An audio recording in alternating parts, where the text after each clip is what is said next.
And so talked a lot about these alloys and steels out in the industry, but let's talk about you a little bit more. So there's a little bit of an elephant in the room that we have yet to address, or more appropriately, there's a little bit of a cannon in the room. So for your research, you look to study the rapid deformation of materials under high velocities, particularly the study of materials response to extreme conditions, which involves the use of a research grade cannon. And why is studying the material response of interest to materials scientists and engineers under such extreme conditions? And in particular, how does this play into developing this next generation of lightweight alloys or even ferrous alloys? Yeah. So the field of metallurgy is the study of science and engineering, right, of metals. So to study the scientific part, let's talk more on the science side. So if you want to understand the science, we want to look at how does a metal respond to any type of stimuli that it is subjected to. Now, the stimuli can be temperature, it can be stress, it can be a chemical environment, it can be anything. So what I use is stress or high pressure. So what happens, or how do metals respond to high pressure? And not just high pressure, but high pressure that is present for a very, very short time. So by reducing the time scale across which the pressure is applied, you can imagine that you are literally going into probing the atomic level of happenings in the material. You're taking a scalpel, even though the machines that I use look like a cannon. But really what we are probing is taking a scalpel and locally tearing apart the atoms. Okay? And why I mean locally is because that pressure is there only for a short time, of the order of nanoseconds to microseconds. So it's only a certain scale of that metal that is going to be subjected to that condition. So now, imagine, so rather than looking at the big block of metal, I'm probing locally. And that local probing opens up, literally, I'm going the raw state of the metal. And what I'm interested in researching is how do materials undergo physical changes? There's a change in structure from one state to another state. Is that structure going to be stable? Or if I remove the pressure, will it go back? So that's the physical change I'm interested in. I'm also interested in the chemical change. It turns out that under these extreme conditions, there can be chemistry. Two components can react with one another. In fact, if you look, around us, so diamond in nature, diamond is an allotropic form of carbon. And a lot of diamond that you have that is natural diamond in the Earth's crust is believed to have been formed when you had the earthquakes or when you had a meteorite impact and the carbon turned into diamond. And it's been preserved as diamond in certain places. It also turns out, if you look at some places where there's a meteor crater, like Flagstaff, Arizona, turns out that in some of the areas there, the iron from the Earth's crust reacted with the nickel from the meteorite to create a new compound of iron and nickel. So there's a chemical reaction, there's a chemistry that is taking place. Now, imagine, meteorite impact was a very, very severe condition. Okay, but I'm interested in exploring new chemistries as well. I cannot wait for meteorites to fall, so we have to have our own. Yeah, you're putting your career too much on the line on meteorites if you're doing that, so I get it. So that's what you're studying, is the high-speed impacts of meteorites. But it's not the same scale either. Right. That's the interest. How does that chemistry take place? Right. Realizing that two components are sort of getting together to form a new compound in like nanoseconds or microseconds. So what's the mechanism? Under heat, we can imagine, right? If you're just heating the material, you can say nickel maybe diffusing into iron or iron diffusing into nickel, creating a bond, and everybody's happy. The nickel is happy, iron is happy, and they created a new compound. There's not enough time for diffusion to take place if you're talking about just 1 microsecond. But you're bringing nickel and iron atoms in like the nascent form. You're cleaning the surfaces. So how is that chemistry happening? That's the interesting point. So physical change, chemical change, and of course, mechanical changes. The mechanical changes are simply how does a material deform, can lose its strength, and eventually how does it fail? Obviously, there are a lot of scenarios. If you talk about automotive crash, if you're talking about meteorite impact, if you're talking about space debris that is colliding, we have the astronauts now that just landed on the space station just day before yesterday they went. Imagine the protection systems that the space station has. We need to be cognizant. We need to have the science and technology that is necessary to make sure that the space station is going to be safe and it's going to withstand any type of meteorite debris. So the understanding of the mechanical behavior of these materials under these extreme conditions becomes very important as well. That's really cool. We actually have a question that's inspired by one of our listeners, Rohit. If you follow us on Instagram at It's a Material World Podcast, you can get involved with us and be able to ask questions that we'll forward along to our guests. So really cool opportunity there. But Rohit had a really cool question for you. And he was wondering, what are some of the current knowledge gaps that material scientists have in terms of understanding the strengthening and processing of steels and aluminums, especially because we've, as a research community, looked into steels and aluminum so much over the years?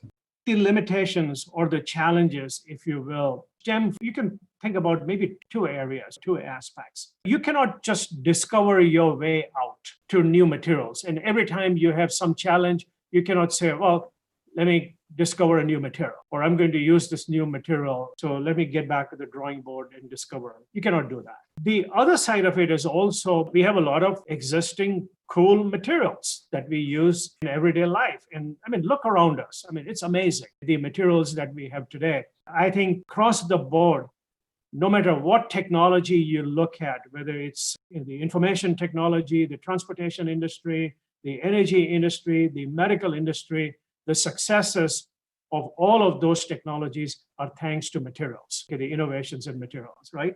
I mean, if you did not have the ability to make silicon the way it is made today, forget about your iPhone or laptop or any of the devices that you have today.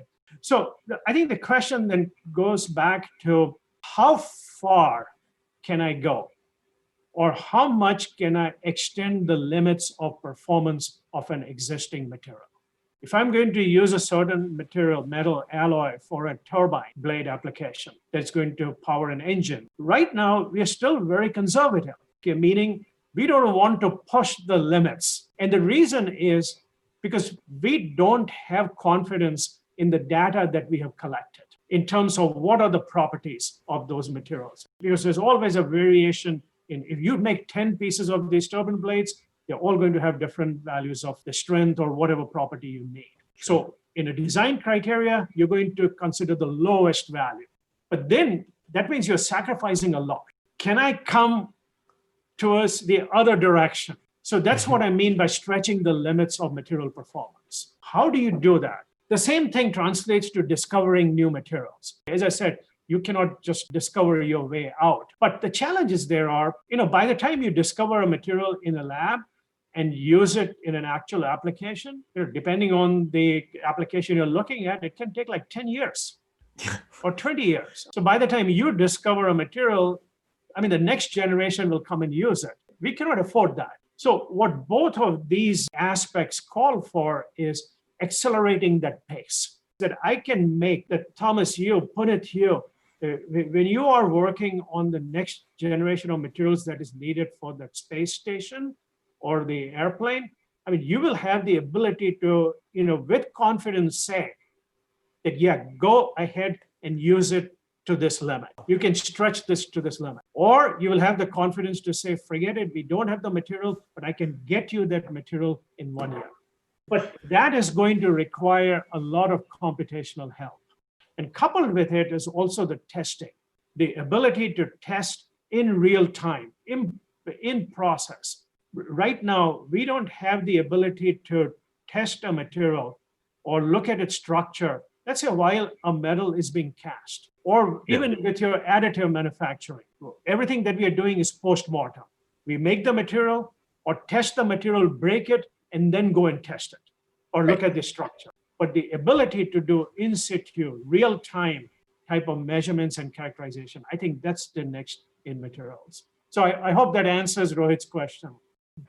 Oh yeah, and I think you're covering a lot of what we wanted to talk about more now that we've talked about what's going on in steel and aluminum research right now, and we really want to dive into the future of it. And so before we talk more about the computational material science and this in situ instrumental testing, which we definitely want to get into, I wanted to ask you, where do you see the lightweighting of metal products progressing in the next 10 to 15 years? Do you think we're in a post-steel era moving forward in certain parts of the industry that previously leaned heavily on the use of steel alloys, maybe the automotive industry, or what are your thoughts on this? No, Also, of note, before you answer, you did noticeably shake your head when we said post-steel era. So on the record, but we'll let you respond. Yeah, so I'm biased by steel, so I think that was the reason.